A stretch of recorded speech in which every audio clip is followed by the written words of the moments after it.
Welcome to Hermit Woods, where there's a story in every bottle.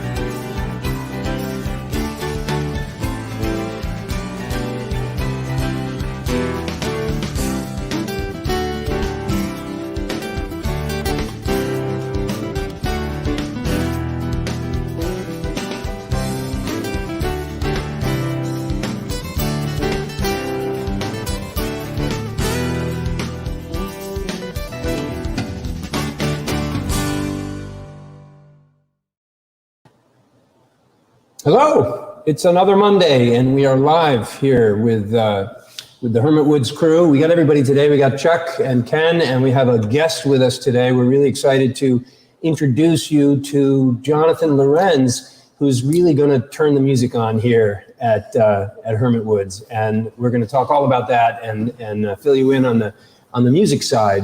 We spent the last year and a half building the Loft so that we could begin sharing music with all of our friends.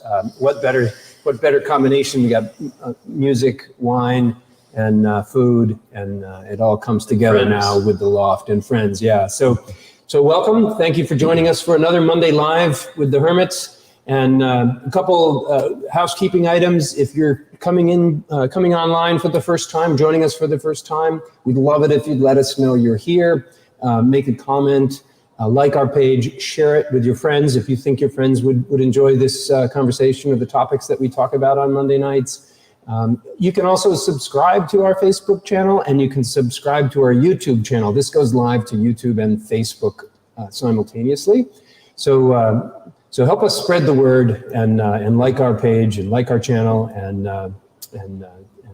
ask questions. If you have questions of John and or any of us while we're broadcasting, we'll get to your questions during the broadcast as best we can. If we can't get to your questions during the broadcast, we will answer them at the end. So again, thank you for joining us for another Monday night. So before I go any further, I want to introduce you to John. Jonathan Lorentz and I got to know each other and Ken and Chuck, I don't know, 10 years ago, 11 or 12 years ago. Something like that, yeah. Easily and 10. I was really excited. I was introduced to this jazz project that John was working on in Laconia at Pittman's Freight Room. And I went to see a couple shows and I was blown away. It was really amazing. And it was the first time I'd been introduced to the concept of a listening room. And I'd never heard of that before. And by attending these events, I really felt like I was onto something special and I wanted to know more about it. And so I took the opportunity to get to know John and learn more about this concept. And since then, I've been really excited over the years and talking to John many different times about the possibilities of how we might work together in some way. And 3 years ago or so, we created the Loft with the listening room in mind, and we've been working with John ever since to make this experience happen. So. I'm going to let John talk a little bit about his background. So let me introduce you. This is John Lorentz, and welcome, John. Thanks for having me. Yeah, thanks for joining us today. And Great to be here. Also, we have the gang. Chuck and Ken have joined us as well. We're here. We're the silent partner sitting on the other side of the piano. Hardly silent. But you know, we started drinking before we even started. So I gotta love it to you.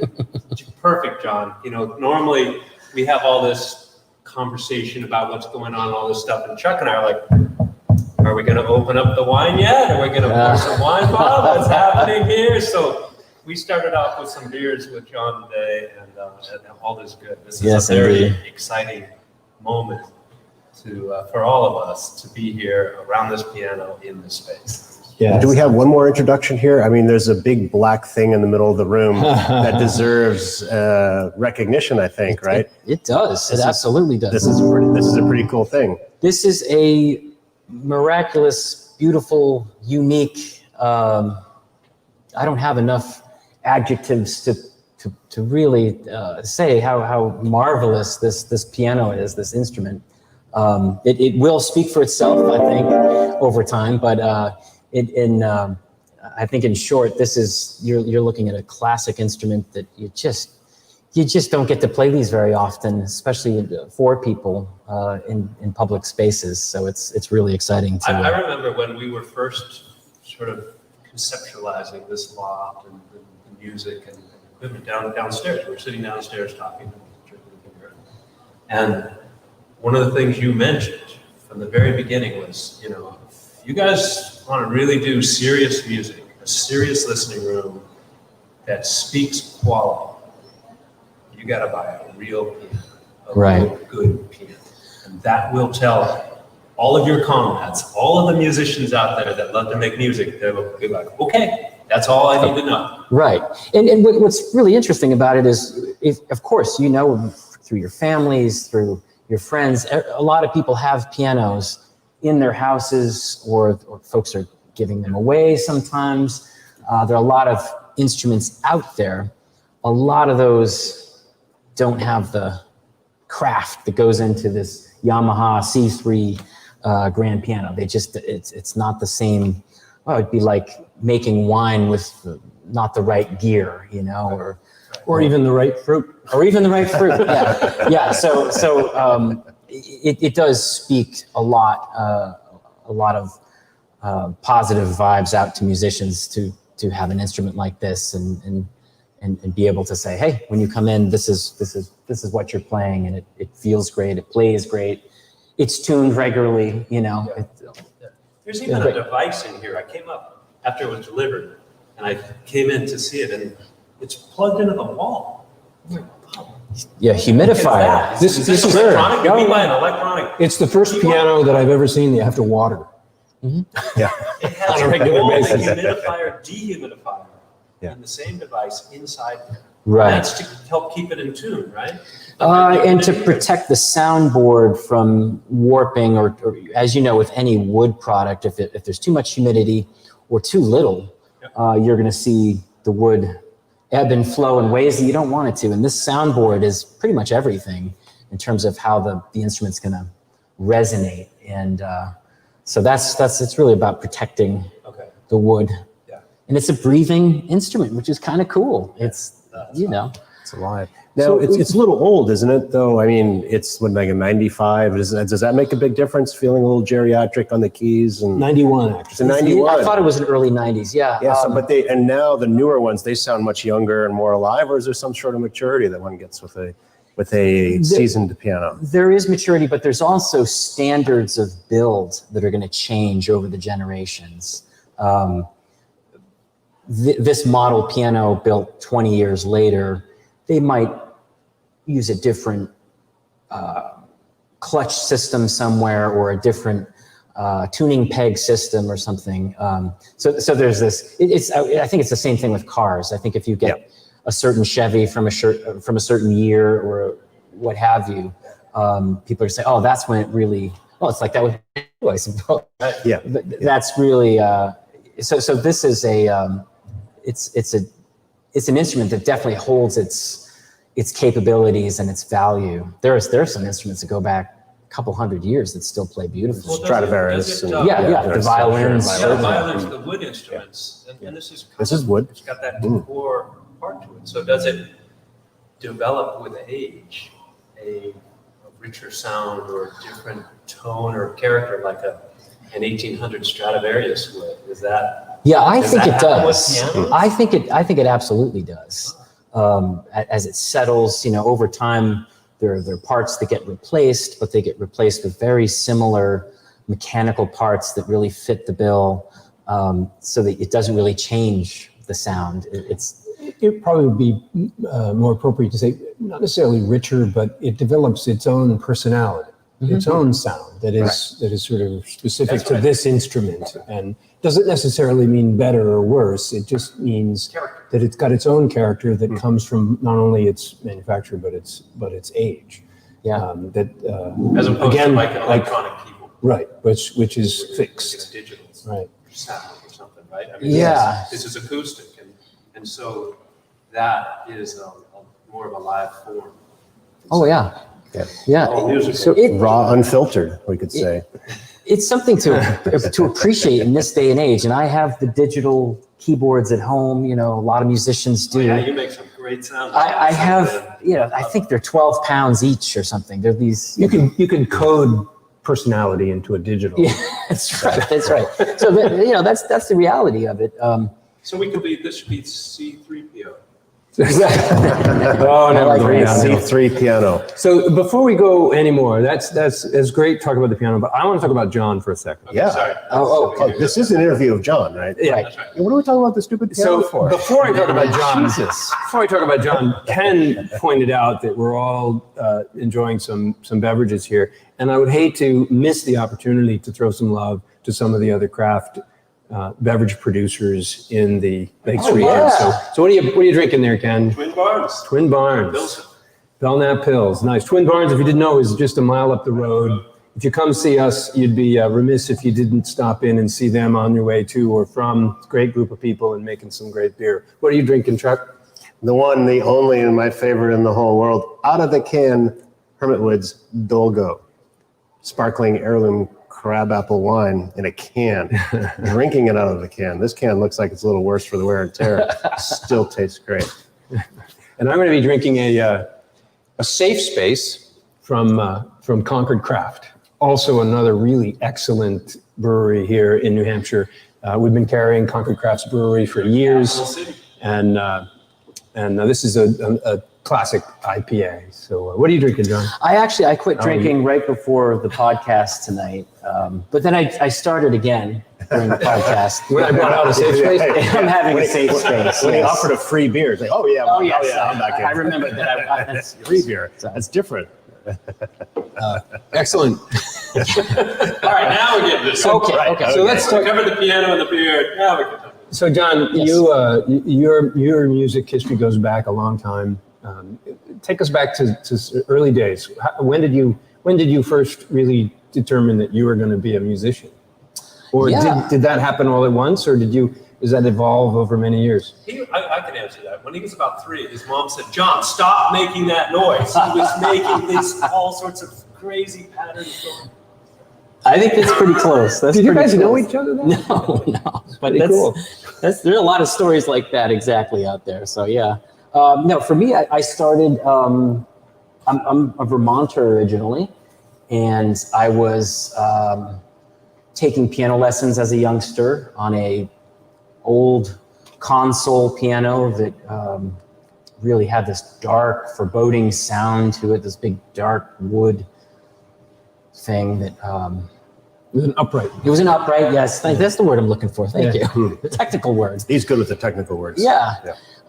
And I don't think I enjoyed 2 or 3 minutes of it the whole time I took piano lessons. It was probably 4 years of somewhat formal lessons, and I think it became less fun with each week of lessons.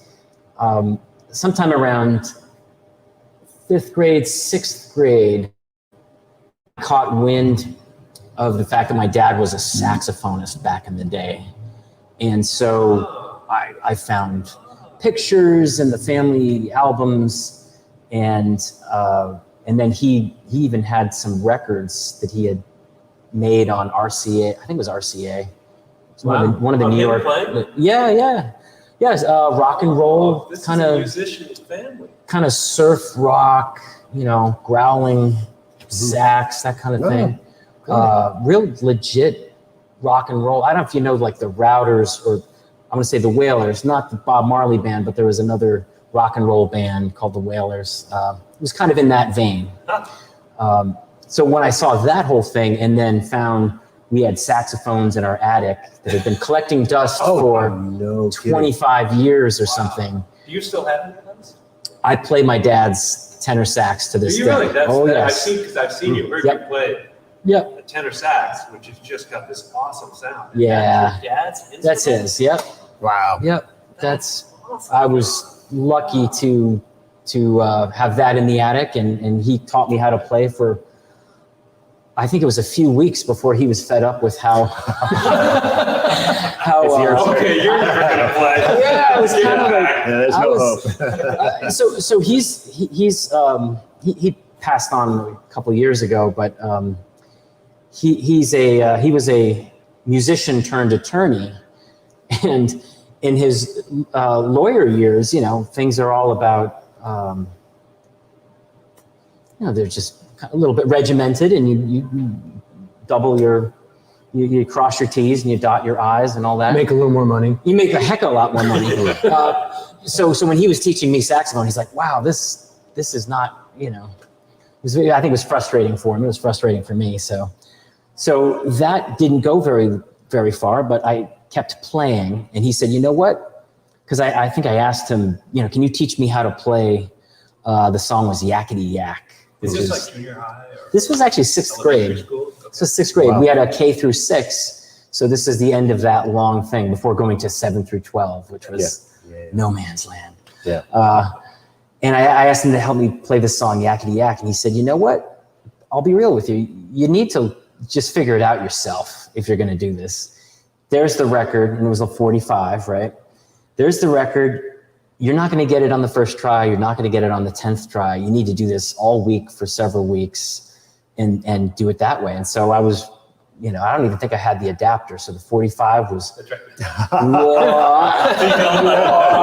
yeah, I was always centering. I'd like put quarters on it and stuff, and I'd wear out the 45. But and I learned how to play it, and there's a little sax solo in it, and we played it at our concert at the end of the year. And I got up there with the saxophone, and this was back when guys would wear white suits, back in the 80s.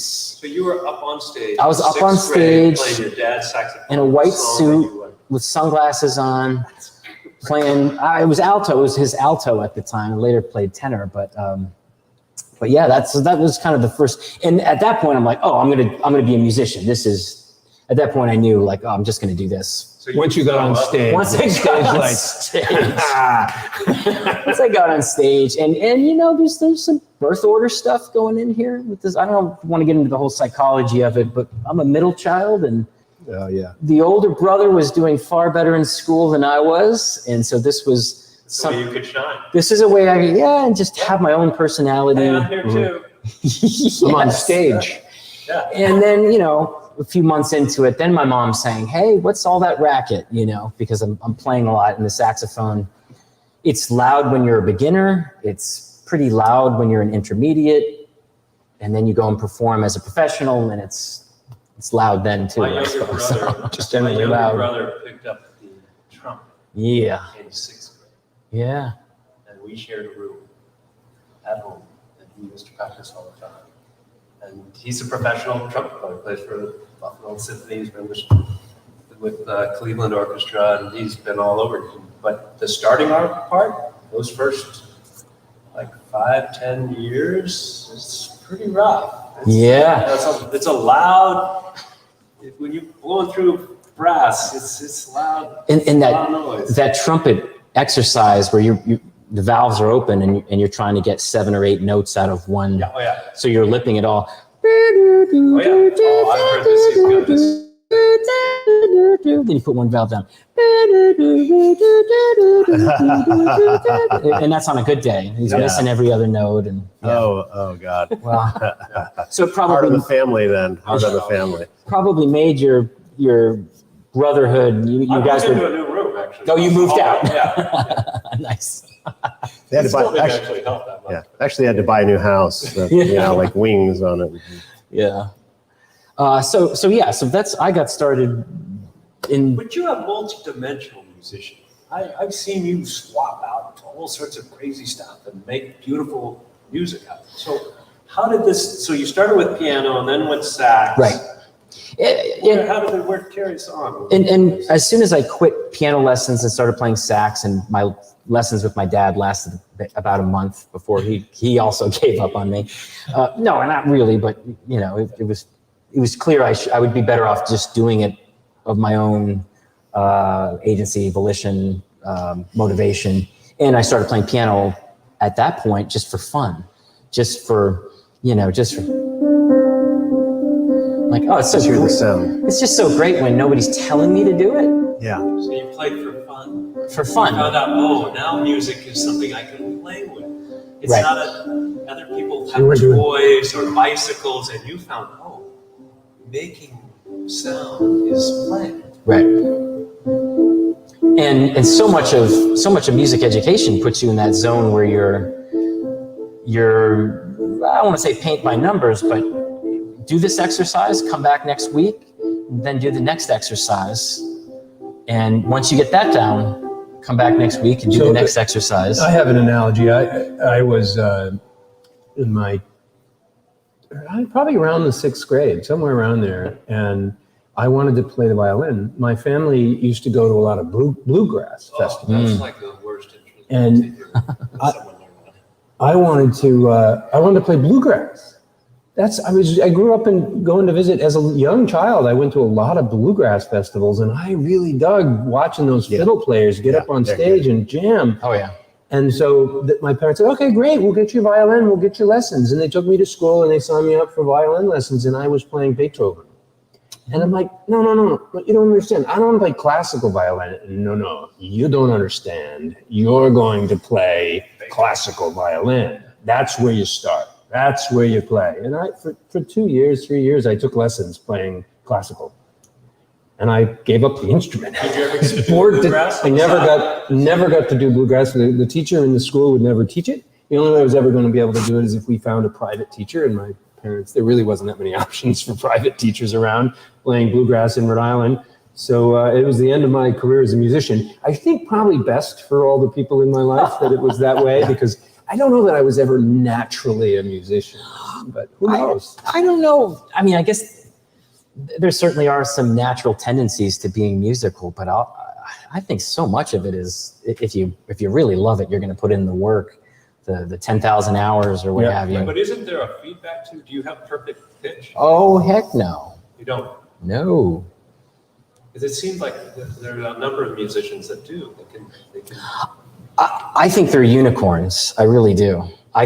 Which is to say, I think they're really unique, and that's amazing. And it's both a blessing and can be a real curse. A person with perfect pitch might sit down at a fabulous piano and find a note or two that are just out of tune enough that it ruins the rest of their evening, because it's like You can't play it. because they can't play it because it's misfired. Yeah. So on the one hand, you could be walking down the street and they hear a truck backing up, and they're like, "Oh, that's a C to a B. I know those pitches." That's a cool parlor trick. I try to do it myself, but on the other hand, it could really be something that really bugs you. You know, there's an interesting analogy in the wine world. People talk about sommeliers and people that have perfect taste buds, perfect perception of taste. And I think that's also a little bit of a misnomer. I think it's about the 10,000 hours, way more than it is somebody with a particularly talented taste buds. And I don't doubt that there are people out there that have better ability to perceive nuances in taste. There's no doubt there is. But I think the true professionals in the wine industry are there because they spend 10,000 hours learning about wine and learning the variability of There needs to be that passion when you're fortunate enough to find something that you're really excited about. That's what gets you over that hump, because it just takes thousands of hours. Right. It takes doing it over and over and over again. And if you don't actually think like you're like, I'm waiting to get past these hours so I can finally be a musician or a winemaker or whatever. You're just doing it the whole time. Yeah. It is the yes. It is the process that Yes. you actually enjoy. And then you end up being good at making music or good at making wine or whatever it is. That it just comes if you're fortunate enough to find something that is like that. Mm-hmm. I'm quick to get really philosophical about that process-oriented direction as a musician. We were also talking about educational experiences and you know, much of what, and I'm a former teacher, I'm a recovering academic, you know, I spent some time in the classroom on many, many different levels. There's a lot of pressure to have some sort of culminating event, maybe at the end of a semester on the collegiate level, maybe it's Christmas time on the secondary level. and that culminating event of the recital or the concert is the be all and end all of why they do it. And so everything is prepping for that. It's sort of a function of you're trying to take 40 students, maybe move them all in the same direction just by the sheer numbers of it all. You have to just focus on this. It's like you have to give them the rules to a soccer game or the rules to a baseball game to keep everybody playing and headed in the same direction, when in reality, if it's a more personal thing, if it's just a single person on their own path choosing, if you had the opportunity as a young violinist to say, you know what, for me, it's not Beethoven. I don't know what this Beethoven thing is. It's Charlie Daniels Band, or it's, bluegrass, or it's something else. If you were able to say that and go on that personal path. I said it. You said it. Yeah, well, many times. You can say it. You don't always get listened to as a youngster. I know. You definitely don't. You needed to get the 45 and just play it over and over. Yeah, I didn't But get nobody the ever 45 gave you, either, no. nobody ever gave you that guidance, though. And nobody understood it. Well, that's My kind of parents how we weren't got musically inclined, and they didn't understand it any better than the music teachers probably did, or anybody else. And they just had this little 10-year-old or 11-year-old kid saying, "I want to play bluegrass." And what does that kid know? We're going to teach him the way adults know you're supposed to teach him. Yeah. Or at least the adults in my circle. It's kind of the way that music has been taught for a long time in this country. We're lucky that there is a thing called jazz education.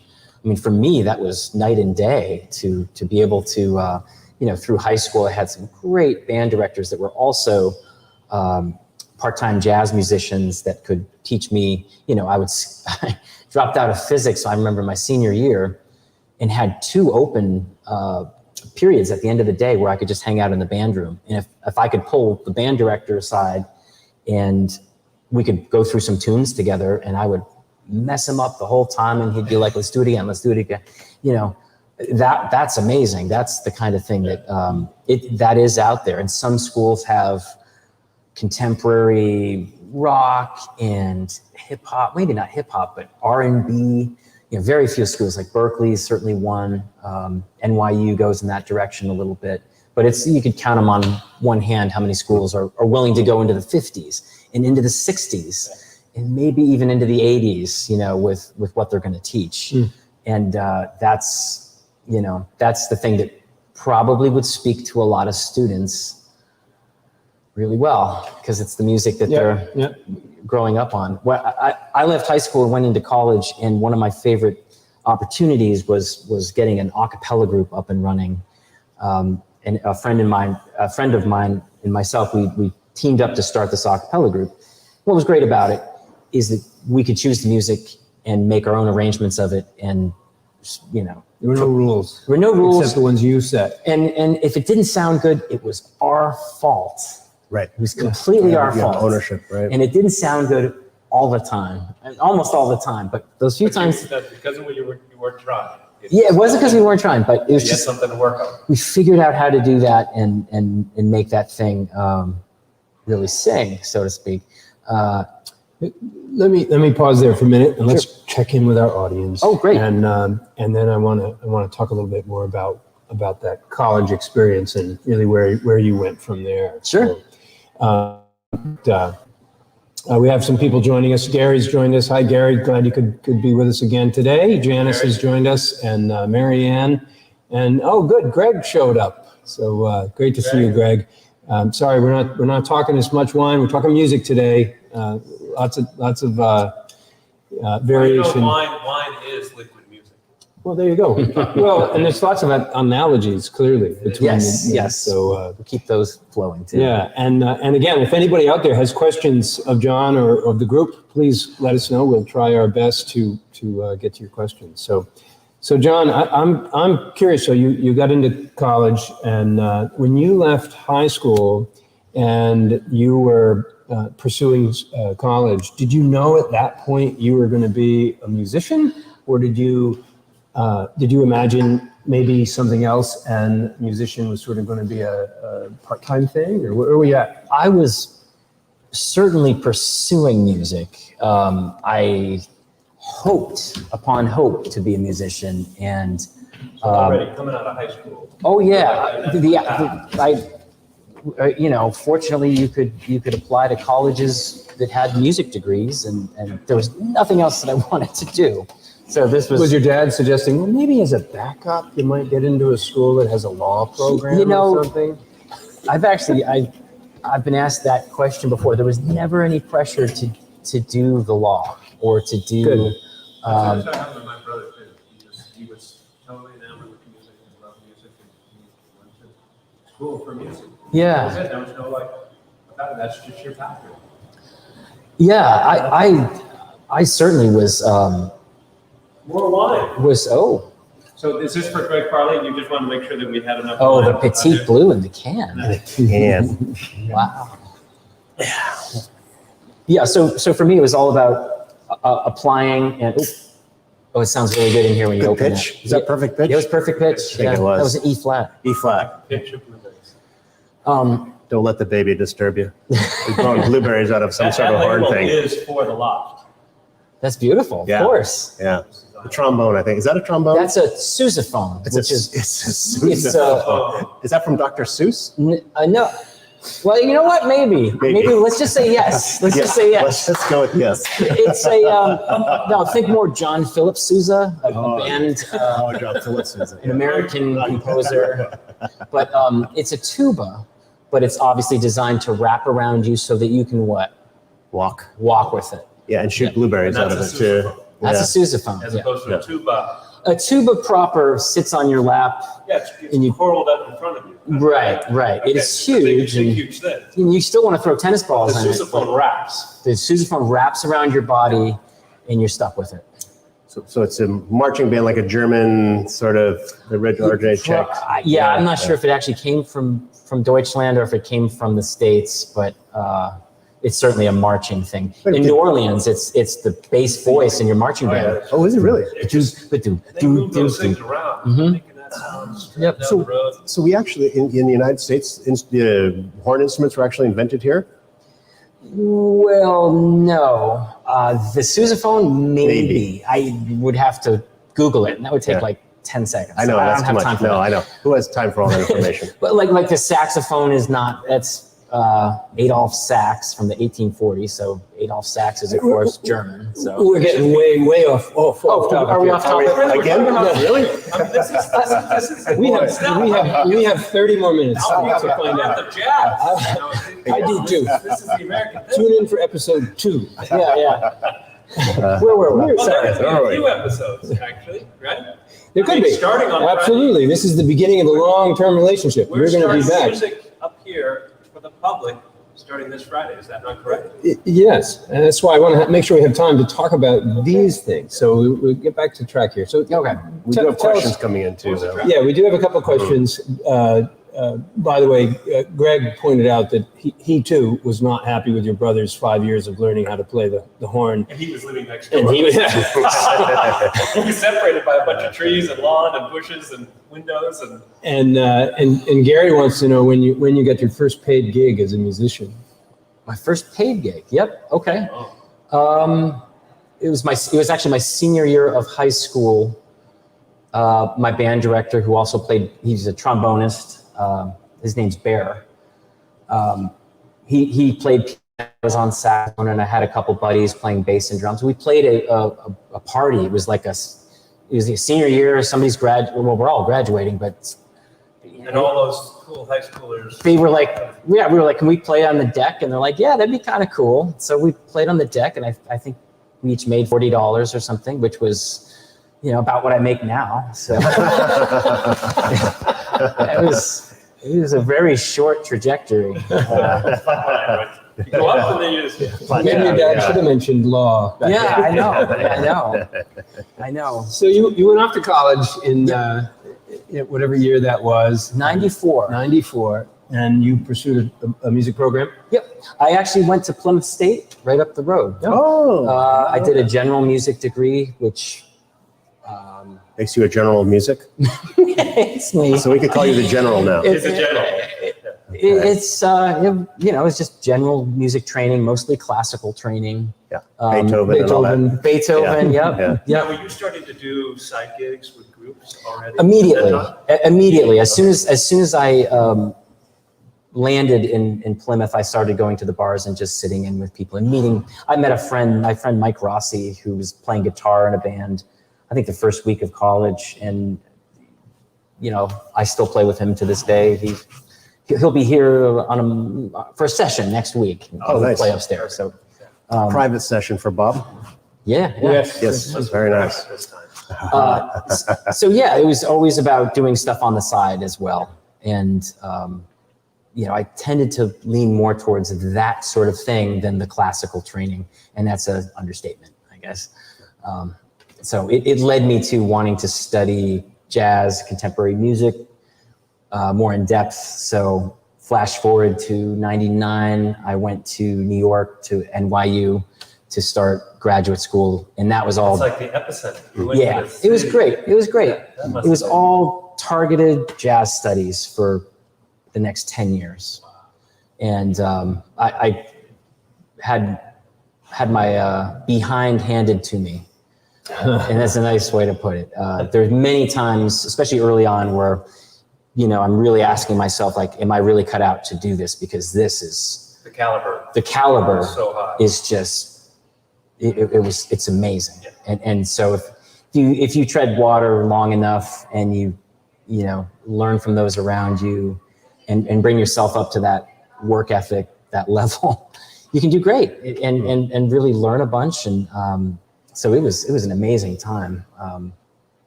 Yeah, so that brought me up to. You were there for 10 years? So you got your PhD from I did. I got my PhD in 2008. So now we have to call you Dr. General. Dr. General. Or something. Dr. Unemployed. Dr. Unemployed.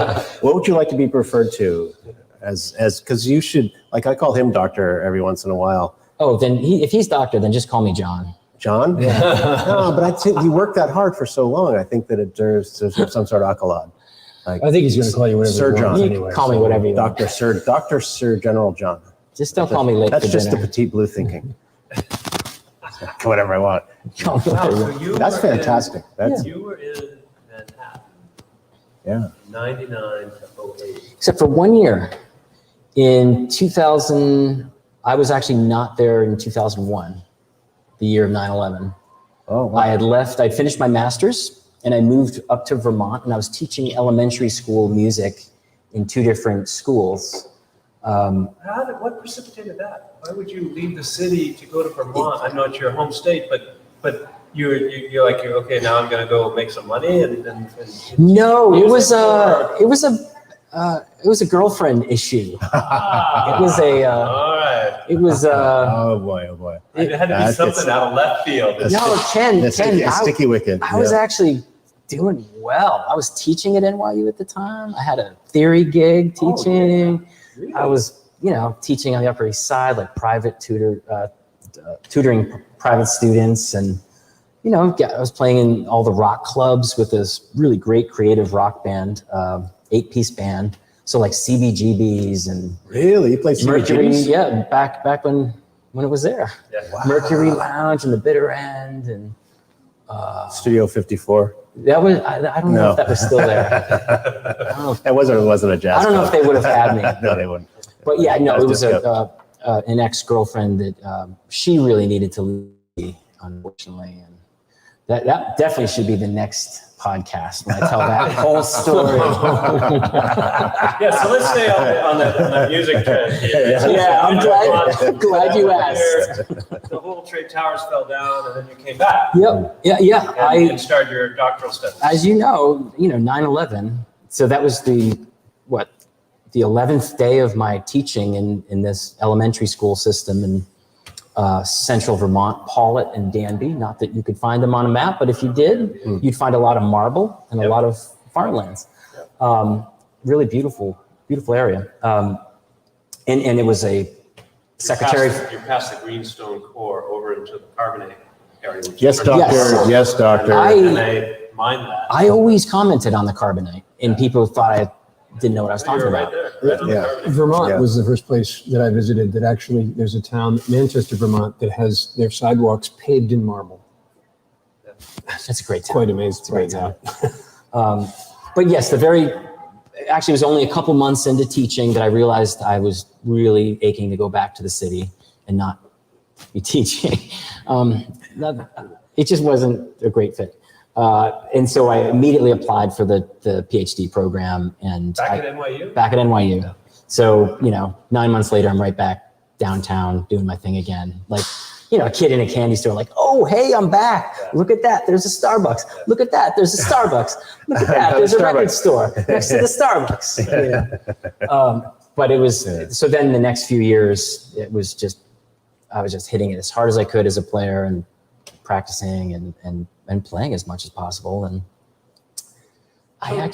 So doctoral studies in music, are they for an academic trajectory? They are. Yep. Because, you're playing piano in Loft in Meredith, New Hampshire, that you don't need a PhD to do. You don't. So you had in your mind that you were going to be more academically? Yeah, I always meant to be a part of a university teaching team. Jazz studies, contemporary music. I've even written out syllabi for rap theory, which no one's ever seen. Yeah, wow. But if you ever want to learn rap theory, I'm your guy. So what derailed that? Because I'm really curious to hear this, because my father was a professor and I was the oldest son. And I was on this trajectory, becoming a scientist, getting my doctorate, and I was going to go be a professor. Yep. But I didn't do that. So what? I started to. I actually, when I was finishing up my, I had a couple courses left to do, but I started teaching full time at Castleton State College in Vermont, about 2005. And that's very close to where my hometown Shrewsbury is. So I taught there for 3 years full time while still doing classes. So you're sort of an adjunct. This is pre-degree. They brought me in as a visiting non-degreed man with great dental. I think that's actually what it said on the They could pay you less and get good quality. Oh, they definitely could pay me less. That's what it's all about. I remember I was 27 and I was earning 27. I just remember that. And then I was 28 and I was earning 28. And I was 29 and I was earning 29. Wow, where did that end? It ended at 30. No, you're talking 1,000, right? Not dollars? Yeah, no, Okay. that's per day. $27 a day. No, that's what it was. I'm sorry. Maybe I shouldn't talk about that. But it was. So you actually made more when you got the $40 in the 6th grade when you were up on stage. I made, yes. Yep, I made more teaching elementary school. I would have made more. Probably wasn't much. Right. I would have made more at Dunks as a manager. I even looked into that. I'm like, I could manage at the local Dunkin' Donuts, make far more money. Yeah. But anyway. So we by the digressed time again. You're getting your degree. Yep. You're not going to go an academic path. Yeah. So what happened there? Well, I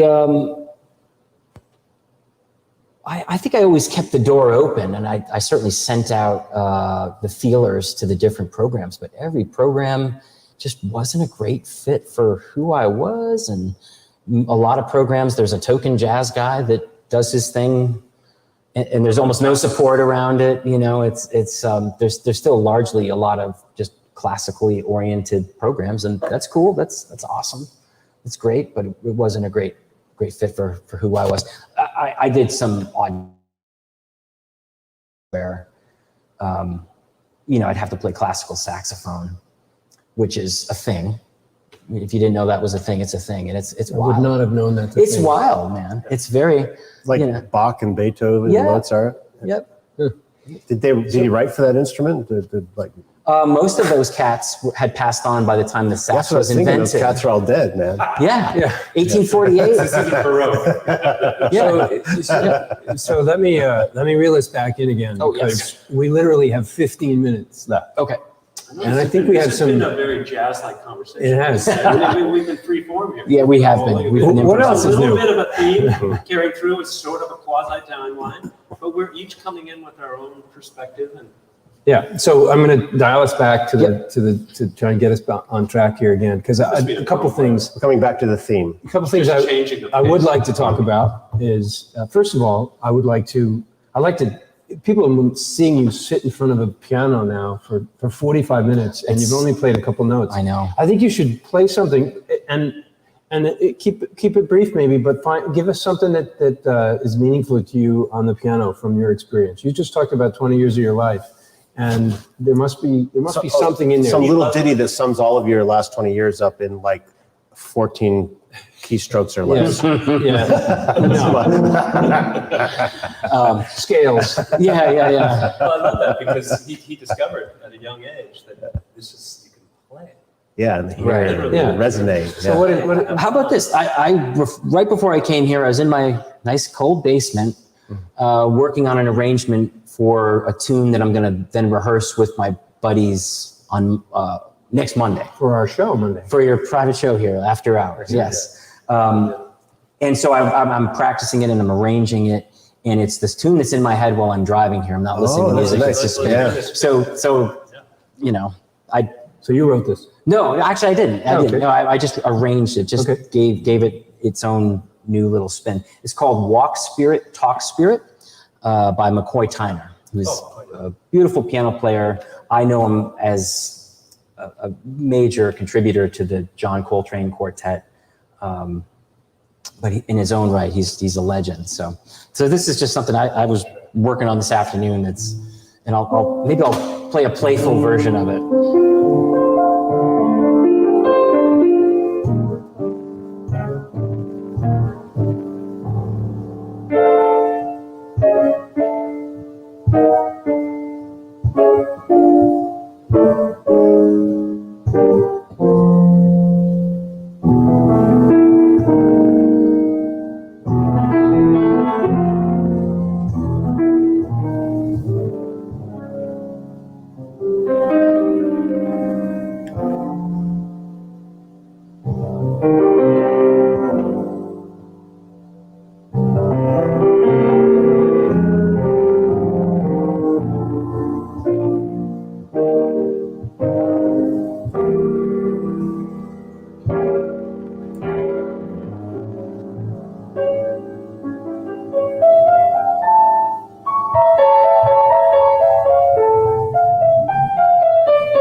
Wow. Jonathan Lorentz on the piano. Thank Wow, you. Very bravo. nice. That little piece went all over the place, kind of like our conversation did, didn't it? Yeah, that was awesome. I was hearing I love it. I was hearing Chuck's voice in my head when I brought the theme back at the end. Back in the theme.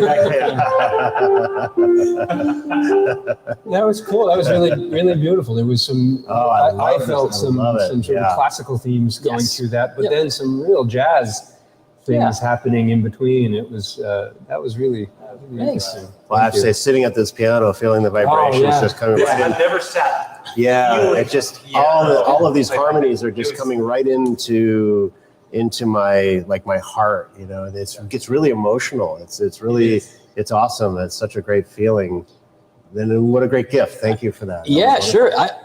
I think one of the things that's amazing about an instrument like this is, first of all, it's a strong enough device that it gives you resistance to lean Oh. against. It's like a really good axe. I'm Yeah, into one that really, yeah. I'm into chopping you wood. really, yeah. There are times when you're playing some loud key activity, but you're not using your foot pedals. And there are times when you push the foot pedal, and I feel the piano move, and it, Right. and it Yeah. adds this punch Yeah. Yes, to the absolutely. music. And I'm just like, I've never felt that at a distance in an audience, but not touching the actual Yeah. piano when that happens. It's a different. It's one of the great joys of being around musicians as a musician is that half the time you're just hearing it so close Right. and in front of you Yeah. that You get the vibrations. you just Yeah. kind of enjoy it. Yeah, Oh yeah, wow, yeah. this is Yeah. really neat. It's- And yes, it is a vibration thing. If this instrument, if you just hear some of these notes sounding by themselves, even without a lot of percussion and rhythm, if you just hear a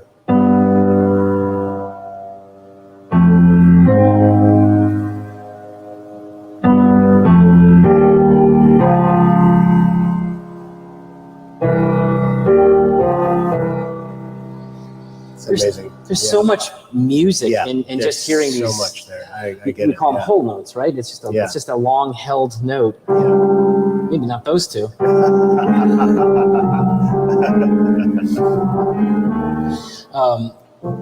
But it's just yeah, it's a vibration. It's a So, something. so we're are you gonna be playing piano here? Eventually, I will. So really the one of the most important reasons I wanted to introduce you to everybody is that you are going to be sort of shaping the music experience here at Hermit Woods, and you're going to start shaping it this Friday, actually. Starting Friday, you have put together a collection of piano players that are going to be playing this piano every Friday and Saturday night. Watch your. Right. Yeah, thank you. From 5 to 7. I took my bracelet off for that very reason. So people are going to be, some pianists that you've invited are going to play this piano from 5 to 7 on Fridays and Saturday nights. Really just as an opportunity to hear the piano as a background to enjoying a glass of wine. So, or some it's food. it's an experience enhancement. So people can come in, order a glass of wine or whatever, and come upstairs and sit and listen to someone playing this piano. Yes. Yeah. I can't wait. I'm going to be here every Yeah. Friday and Saturday night. And it's a casual thing. It's meant to be. It's not a ticketed So this event. isn't like a full listening room experience. Right. This This is is an not- yeah. ambiance. This is an experience. Yeah, This is just to- elevating the whole time. Exactly. Gosh, we've been talking about this with my wife and I. Like, just think of all the things you can do if you're lucky enough to go out on a date, and you can go up here and have some food and some wine, and then maybe you go catch a show at a theater, or you go catch something else, like be part of your whole evening out. Yeah. You can I even, already asked my wife out. did you? Good. This Friday. Oh, this Good. Friday. We're coming here. Oh, really? And Good. she's like, that sounds lovely. Wow. That's great. So, and that's going to, Do we need reservations? potentially that's going to happen all summer. We've got a lineup till the end of July, and no, you don't need reservations. It doesn't cost. You just come on up anytime from 5 to 7 and enjoy the music. And you've got some really great musicians. Really excited to see Craig Jaster's coming. He's coming back from Germany or Italy, I think it is. Italy. Well, Italy, I yeah. remember the email or the text or Facebook Yeah. comment that he sent you. He said, you have a C3? I'm coming back from Europe to play that. He did. He's like, He he's said- like, Wait a minute. So Craig, Really? Craig's going to be here playing on Friday night? No, not this Friday. He's Later in the month. weeks Later in the month? Yeah. Really? Yeah. Oh, yay. That's cool. And then, in addition, you've aligned some music for us in the garden. So on the 4th of July, our good friends, the Sweet Bloods, Phil and Janet, are going to be playing from 4 to 7 in the garden. So excited about that. But really, honestly, what I am most excited about, and the whole reason that this room even exists, is a conversation, like I said at the beginning of this, that started 10 years ago, when I was so completely inspired by this concept of a listening room, and we realized as a group that we could actually make that happen in a meaningful way by building this space, and that's been the number one driving force for me, anyway. So tell us about what that is and why you think that's so important.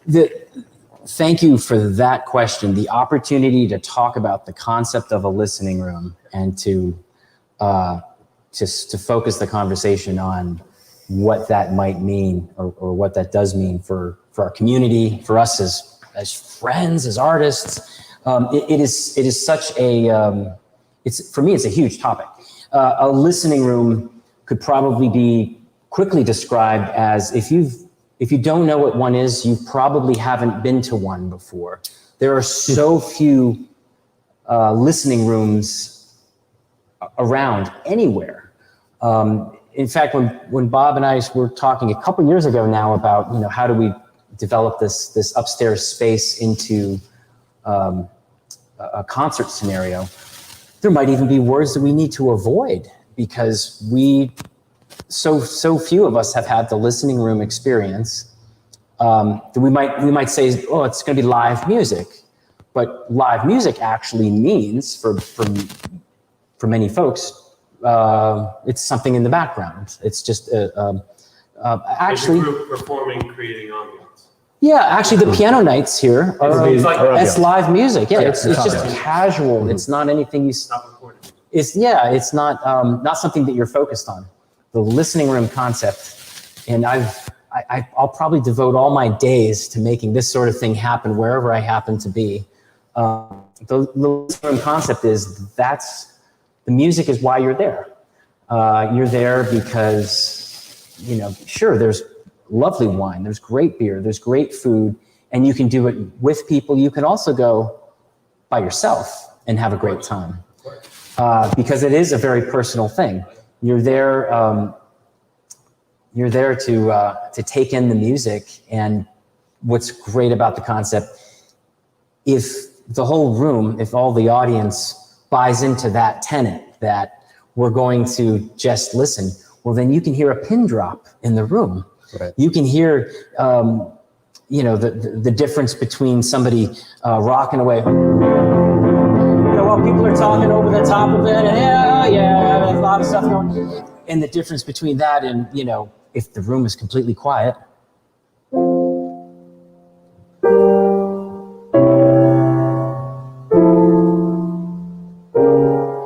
It's not to say that there won't be that. But even that boogie woogie sounds better when you can actually hear it. Yeah, and there right. aren't people chattering.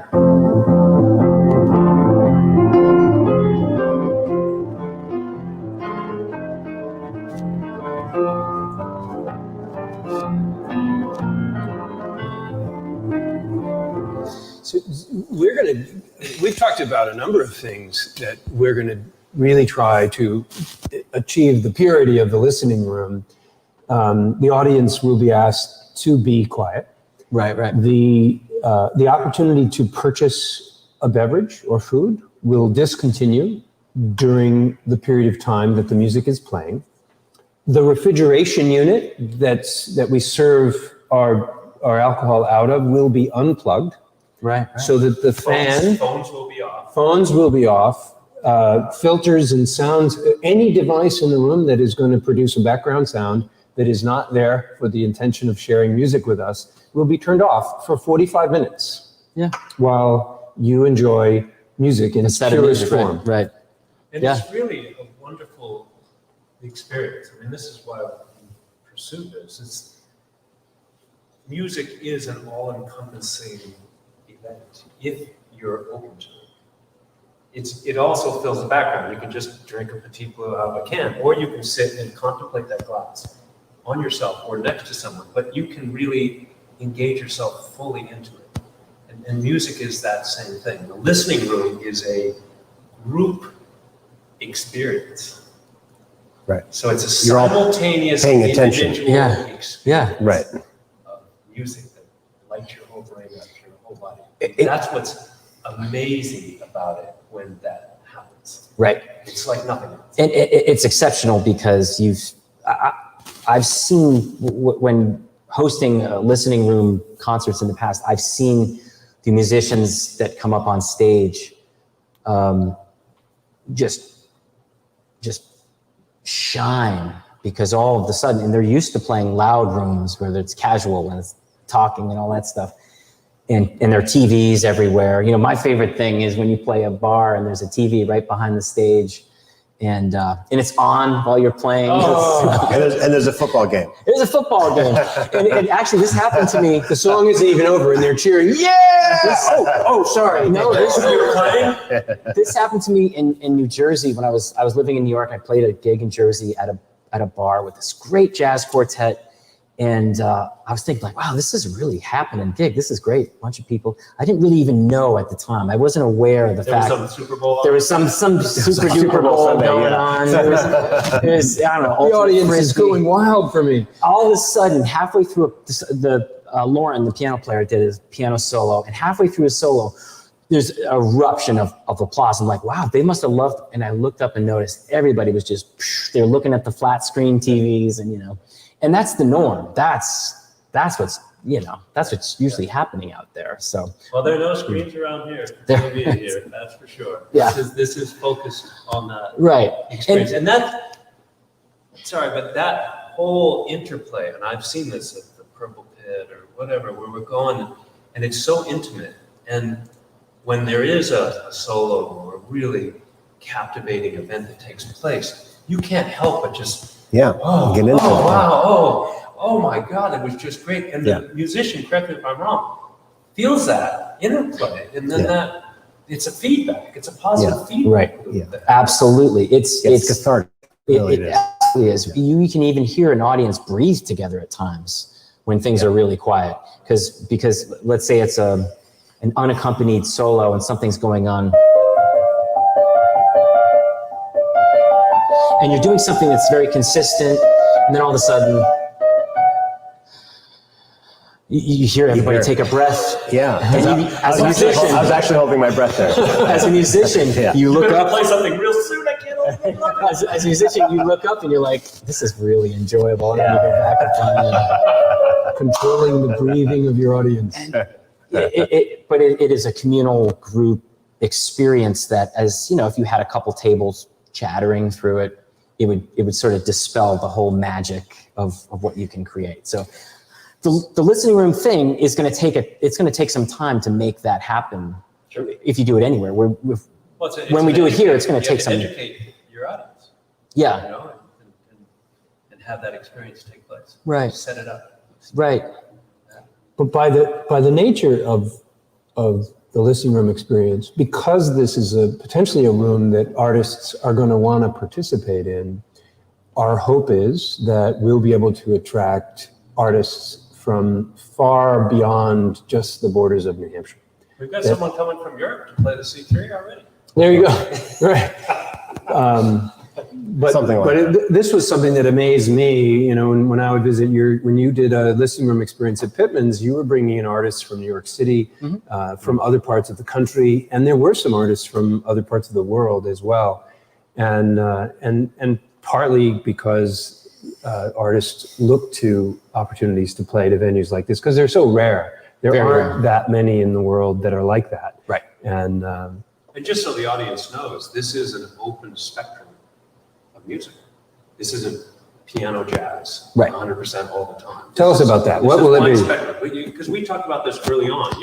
You sort of told Bob, let's do this in this way. Yeah, I think importantly, we choose to curate a program that really works great for the space. There's certain styles of music that would really be a heavy lift for the space.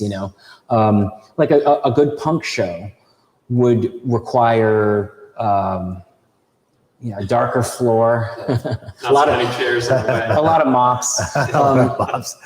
And a good punk show actually has several bands playing within the course of an evening. So you'd be rotating bands in and out. Half of your audience are. Doesn't sound like a listening room experience. Well, yeah, exactly. A lot of rock and roll. It's going to require more gear, more space, and all that. I think there are limitations based on how loud you want to drive the room, and how much you want to just go with the natural acoustics and make it be a comfortable listening scenario. So there's a huge spectrum though that will fit this space. Oh yeah. So tell us about. I think some of your ideas. You could easily have bluegrass in here. You could have a solo country artist in here. You could have an a cappella group. You could definitely have jazz in here, especially with this instrument. You could have a string quartet, a piano trio, which is piano, cello, and violin doing great classical works. Again, this piano rig is attractive to,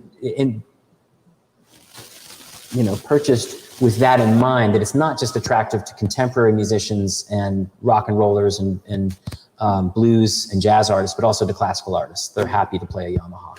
Yeah. So I think there's a lot of range there. I really do. I think traditional blues would be amazing in here. Yeah.